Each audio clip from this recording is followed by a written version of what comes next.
నా పెళ్ళైన కొత్తలో నేను నీళ్ళు వేసుకుని ఆ టైంలో హాస్పిటల్కి అయి తిరుగుతుంటే హాస్పిటల్ సీట్లు బిళ్ళలు అవన్నీ కవర్లో పెట్టుకుని అక్కడ వెళ్తాం వస్తాము అవి ఎక్కడమంటే అక్కడ పడిపోతున్నాయి కవర్లో చిరిగిపోతున్నాయి అనేసి మా అమ్మ హ్యాండ్ బ్యాగ్ కొనింది.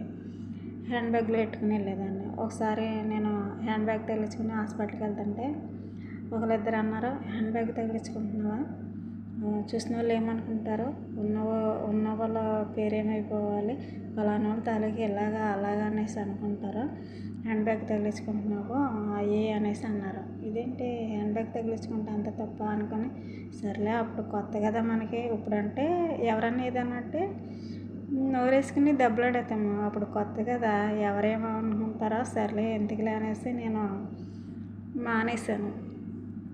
ఇప్పుడు తల్లులు పిల్లలు హ్యాండ్ బ్యాగులు, లిప్టిక్లు, మేకప్లు, అయ్యా బాబోయ్, తల్లి ఎవరో పిల్ల ఎవరో వాళ్ళ పిల్లలు ఎవరో కూడా తెలియట్లేదు. కానీ నేను ఇప్పుడు ఎప్పుడు ఒకేలాగా ఉన్నాను. 10 సంవత్సరాల క్రితం ఎలాగ ఉన్నానో ఇప్పుడు కూడా అలాగే ఉన్నాను. అదే జిడ్డు ముఖము.